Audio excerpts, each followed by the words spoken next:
বাংলাদেশ ইসলামী ছাত্র শিবির ঢাকা বিশ্ববিদ্যালয় শাখা ঢাকা বিশ্ববিদ্যালয় ক্যাম্পাসে মিছিল করেছে, বিক্ষোভ করেছে। এটা একটা নতুন দিগন্ত, নতুন ইতিহাস, নতুন রেকর্ড। ঢাকা বিশ্ববিদ্যালয় শিবির ওপেন হয়েছে, টিএসসিতে সংবাদ সম্মেলন করেছে, মধুর ক্যান্টিনে সংবাদ সম্মেলন করেছে, সিনেট ভবনে প্রোগ্রাম করতে গিয়েছিল, আরো বিভিন্ন জায়গায় বিভিন্ন আলোচনা সভা, কলা ভবনে, সামাজিক বিজ্ঞান ভবনে, নানান জায়গায় অনেক কিছু করেছে। কিন্তু ঢাকা বিশ্ববিদ্যালয় শিবির কিন্তু মিছিল করেনি। বিশেষ করে সেই 90 দশকের পর, 1990-র পর, আমি 90-এর আগের ইতিহাস জানি না, হয়তোবা সেই কাদের মোল্লা কামরুজ্জামান, মীর কাশেম আলী, এটিএম আজহারুল ইসলামদের সময় ছোটখাটো কিছু মিছিল হয়তোবা করতো শিবির, যেহেতু ছাত্র সংসদ নির্বাচন করতো, বিজয়ী হতো, কিন্তু তখন অল্প জনশক্তি ছিল। কিন্তু সেই 90 যখন শিবিরকে অঘোষিতভাবে কথিত পরিবেশ পরিষদের মতো একটা অবৈধ বডির মাধ্যমে নিষিদ্ধ ঘোষণা করা হলো, তারপর এই প্রথম শিবির ঢাকা বিশ্ববিদ্যালয়ে মিছিল করলো। এর মানে এটা একটা নতুন ইতিহাস। শিবির পরিকল্পনা করে ধাপে ধাপে এগিয়েছে। দেখেন, শিবির মধুর ক্যান্টিনে সংবাদ সম্মেলন করেছিল, ছাত্র দলের কান্নাকাটি দেখেছেন না, যেটা মুক্তিযুদ্ধের প্রতি অবমাননা না কি কি যেন বলেছিল না, যে এই শিবির মধুর ক্যান্টিনে সংবাদ সম্মেলন করেছে, তো একবার না বারবার করেছে। এবার শিবির ঢাকা বিশ্ববিদ্যালয়ের বিভিন্ন প্রান্ত প্রদক্ষিণ করে মিছিলে মিছিলে ক্যাম্পাস প্রকম্পিত করেছে। আমি আপ্লুত, আমি ইমপ্রেসড, আমি ইমোশনাল। আমরা ঢাকা বিশ্ববিদ্যালয়ে পড়েছি, ঢাকা বিশ্ববিদ্যালয়ের নামাজ পড়া ঝুঁকিপূর্ণ ছিল। সেই ঢাকা বিশ্ববিদ্যালয়ের রাজপথ আজকে নারায়ে তাকবীর আল্লাহু আকবার স্লোগানে প্রকম্পিত হয়েছে। এই ঢাকা বিশ্ববিদ্যালয়ে শিবিরের নামটা যদি কেউ শুদ্ধভাবে নিত, তাকে ধরে ছাত্রলীগ হাত পা ভেঙে পুলিশের কাছে দিয়ে দিত। আমাদের সময় বাংলাদেশ ইসলামী ছাত্র শিবির, ছাত্র শিবির, ইসলামী ছাত্র শিবির, এগুলো উচ্চারণও করা যেত না, বলা হতো শিবির। শুধু শিবির বললে ঠিক আছে, একটু সুন্দরভাবে বললে তুই নিজেই শিবির। যদি দুই হাত এগিয়ে সালাম দেয় তুই শিবির, সালাম ভাই এরকম দিলে ছাত্রলীগ, আর যদি আসসালামু আলাইকুম রহমতুল্লাহ তাহলে তুই শিবির। কি ভয়ানক বর্বরতা ঢাকা বিশ্ববিদ্যালয়ে, কি নির্মমতা! কত তরুণ শিক্ষার্থী মেধাবীকে হাত পা ভেঙে পঙ্গু করে দেওয়া হয়েছে শিবির ট্যাগ দিয়ে, অরিজিনাল শিবির এবং শিবির না কিন্তু ট্যাগ দিয়ে। আবরার ফাহাদকে ঢাকা বিশ্ববিদ্যালয়ের পাশেই বইটা হত্যা করা হয়েছে, আপনারা দেখেছেন। এভাবে আবরার ফাহাদ তো হয়তোবা মৃত্যু হয়েছে, তার হয়তোবা অ্যান্টিবডি দুর্বল ছিল বা শারীরিকভাবে দুর্বল ছিল, কিন্তু আবরার ফাহাদকে যে নির্যাতন করেছে, ওরকম নির্যাতন ঢাকা বিশ্ববিদ্যালয় শত শত শিবিরের উপর করেছে। হয়তোবা আল্লাহ বাঁচিয়ে দিয়েছে, অথবা তাদের অ্যান্টিবডি ভালো ছিল, একটু শক্তিশালী ছিল। কিন্তু ওই সেম টাইপের নির্যাতন ঢাকা বিশ্ববিদ্যালয় শিবিরের ছেলেদের উপর ছাত্রলীগ শত শত করেছে, একটা দুইটা না, শত শত। আমি নিজে যে কত দেখেছি, কি নির্মম নির্যাতন, কতজনকে যে বাঁচিয়েছি তা ঠিক। সেই ঢাকা বিশ্ববিদ্যালয় আজকে মাইক বাজিয়ে শরীরের সমস্ত শক্তি একাত্র করে তরুণ প্রজন্ম স্লোগান দিচ্ছে, বাংলাদেশ ইসলামী ছাত্র শিবির জিন্দাবাদ জিন্দাবাদ।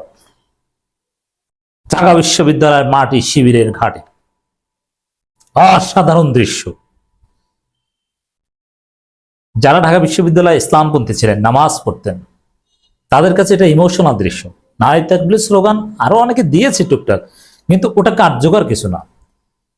বাতিলের হৃদয়ে, বাম রামদের হৃদয়ে, নব্য শাহবাগী ছাত্র দলের হৃদয়ে আজকে ইসলামী ছাত্র শিবিরের মিছিল কম্পন ধরিয়ে দিয়েছে নিশ্চিত। ওরা কান্নাকাটি করবে, আমি যখন রেকর্ড করছি তখন পর্যন্ত কান্নাকাটি দেখিনি, কিন্তু বামদের, ছাত্র ইউনিয়ন, ছাত্র অমুক তমুক এরা করবে। কিন্তু বিষয় যেটা হবে, আগে তো ছাত্র শিবির সংবাদ সম্মেলন করত, এবার ছাত্র শিবির মিছিল করেছে, তাও আবার এনসিপির ছেলেদের উপর, যাকে শিবির বলছে সহযোদ্ধাদের উপর গোপালগঞ্জে হামলার প্রতিবাদে। গোপালগঞ্জে আওয়ামী সন্ত্রাসের প্রতিবাদে সবচেয়ে বড় মিছিল করেছে শিবির জামায়াত ইসলামী ঢাকা মহানগর উত্তর দক্ষিণ মুহূর্তের মধ্যে। শিবির তার ইতিহাসে, ঢাকা বিশ্ববিদ্যালয়ে শিবিরের ইতিহাসে সবচেয়ে বড় মিছিল করলো আজকে এনসিপির পক্ষে। এবং সেই 90-র দশকের পরে এই প্রথম মিছিল করলো, মিছিল হিসাবে শিবির আত্মপ্রকাশ করলো এনসিপির উপর হামলার প্রতিবাদের মিছিল থেকে। স্লোগানগুলো কত ক্রিয়েটিভ দেখেন। শাহবাগীরা, এই ছাত্র দল ওরা কিন্তু শাহবাগী, এই শাহবাগী সাপ্রিরা স্লোগান দেয় একটা একটা শিবির ধরে ধরে জবাইকার, গোলাম আজমের বাচ্চারা, নিজামীর বাচ্চারা, মুজাহিদের বাচ্চারা, এইটাই চান্দা আব্বাস বা চান্দা ভাইয়ের লোকজন স্লোগান দেয়, চান্দা কি রবিউল আলম নয়নেরা স্লোগান দেয়। আর শিবিরের স্লোগান কি? একটা একটা লিগ ধর। সবাই ভেবে নিচ্ছে যে ধৈর্য ধরে জবাইকার, না, ধৈর্য ধৈর্য জেলে ভর।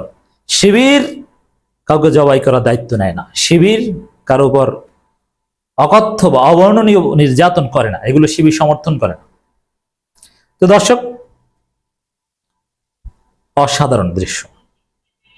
সাদিক কায়েমরা বক্তব্য দিয়েছে, আর অনেকে বক্তব্য দিয়েছে, ঢাকা বিশ্ববিদ্যালয়ের ছাত্র নেতারা বক্তব্য দিয়েছে, ফরহাদরা বক্তব্য দিয়েছে। ঢাকা বিশ্ববিদ্যালয় ক্যাম্পাসে এইভাবে শিবির পরিচয় দিয়ে সাদিক কায়েম, ফরহাদদের এই প্রথম বক্তব্য। হ্যাঁ, বক্তৃতার মান আরো উন্নত করতে হবে, ধীরে ধীরে হবে। রাজনীতির আতুরঘর ঢাকা বিশ্ববিদ্যালয় শিবির মিছিল করা শুরু করেছে, এখন দেখবেন নিয়মিত করবে। এমনকি শিবিরের কেন্দ্রীয় মিছিলটা হয়তো বা ঢাকা বিশ্ববিদ্যালয় থেকে হতো যদি আগের পরিস্থিতি থাকতো, কারণ এখনকার যে বহিরাগতরা এসে মিছিল টিছিল করবে, এগুলো অ্যালাউড না, অঘোষিতভাবে অ্যালাউড না, এগুলো বিশ্ববিদ্যালয়ের শিক্ষার্থীরা নেগেটিভলি দেখে। এখন বলবেন যে শিবিরের কেন্দ্রীয় সভাপতি ঢাকা বিশ্ববিদ্যালয়ে এসে সংবাদ সম্মেলন করে, আরে কেন্দ্রীয় সভাপতি সেক্রেটারি দুইজনই ঢাকা বিশ্ববিদ্যালয়ের রানিং স্টুডেন্ট মাস্টার্সের, আপনি জানেন না, এই জন্য আপনার কাছে বহিরাগত মনে। হ্যাঁ, তিনি অনার্স করেন না, কিন্তু এখন মাস্টার্স করছেন, তো মাস্টার্স করলে তাকে বিশ্ববিদ্যালয়ে আসতে হবে না? জাহিদ, সাদ্দাম দুইজনই ঢাকা বিশ্ববিদ্যালয়ের স্টুডেন্ট, কি বলবেন আপনি? দর্শক, শিবির যা করেছে ঢাকা বিশ্ববিদ্যালয়ে, এটা নিয়ে দেখবেন যে তোলপাড় সৃষ্টি হয়ে যাবে। অনেকের কান্নাকাটি আপনারা দেখবেন, যে স্লোগানগুলো দিয়েছে, এবং এই নব্য শাহবাগীদের স্লোগানের বিরুদ্ধে শিবির নতুন ন্যারেটিভ ঢাকা বিশ্ববিদ্যালয় থেকে এস্টাবলিশ করছে। কি? তো দর্শক, কথায় কথায় বাংলা ছাড়তে বলে হাসনাত সেই স্লোগান দিচ্ছেন, কথায় কথায় বাংলা ছাড়, বাংলা কি তোর বাপদাদার। এই যে বলে না যে জামাত শিবির যাবে পিন্ডি, জবাব দিয়েছে ছাত্র দলকে শিবির আজকে স্লোগান থেকে, ইনকিলাব জিন্দাবাদ। চেতনাবাজরা ৭১-এ যার জন্ম হয় না, ৭১-এ যে দলের অস্তিত্ব ছিল না, যে দলের জন্ম ৭১-এ ৮ বছর পর, সেই দল বলে যে ৭১-এর হাতিয়ার গর্জে উঠে আসবে। ওটা শুধু আওয়ামী লীগ বলতে পারে, বিএনপি বলতে পারে না। কিন্তু শিবিরের জন্ম ৭৭ সালে, তারা ৭১ নিয়ে কথা বলবে কিভাবে? এই জন্য তারা বলছে ২৪-এর হাতিয়ার গর্জে ওঠো আর একবার। সাদিক কায়েমরা সরকারকেও বার্তা দিয়েছে, সবাইকে বার্তা দিয়েছে, আওয়ামী লীগকে নিশ্চিহ্ন করার ঘোষণা দিয়েছে, ফেসিবাদকে একদম খেয়ে ফেলার ঘোষণা দিয়েছে। লীগের কোন অস্তিত্ব বাংলাদেশে শিবির আর হতে দিবে না। দেখবেন লীগকে, আওয়ামী লীগকে বিএনপি নরমালাইজ করার চেষ্টা করেছে, কিন্তু পারেনি, কেউ পারবে না। শিবির যতদিন আছে, এনসিপি যতদিন আছে, বাংলাদেশে আওয়ামী লীগ কোনোদিন ফিরতে পারবে না। তো দর্শক, এনসিপির পক্ষে শিবির রাজপথে নেমে একটা কঠিন রাজনীতি করে দিল। ঢাকা বিশ্ববিদ্যালয়ে দেখেন ঢাকা বিশ্ববিদ্যালয়ে শিবির কি পরিমাণ, যা দেখেছেন এটা শিবির, আমার মনে হয় যা হিসেব করেছে, ছাত্রদল যে মিছিল করে তার ১.৫ গুণ করি। তো ছাত্রদল যে পরিমাণ লোক নিয়ে ঢাকা বিশ্ববিদ্যালয়ে মিছিল করে, তার ১.৫ গুণ বা ডাবল লোক নিয়ে শিবির মিছিল করেছে। কিন্তু শিবিরের লোক কি এই কয়েকশো বা হাজার? ছাত্রদলের ডাবল না। ঢাকা বিশ্ববিদ্যালয় শিবিরের জনশক্তি যদি সবাই রাজপথে নামে, কেউ কল্পনা করতে পারবে না সেই মিছিলের দৈর্ঘ্য, সেই কার্জন হল থেকে শুরু করে কলা ভবন ছাড়িয়ে নীলক্ষেত পর্যন্ত হয়ে যাবে। অতএব শিবিরের একটা অংশ অবশ্যই গুপ্ত থাকবে তোমাদের শায়েস্তা করার জন্য।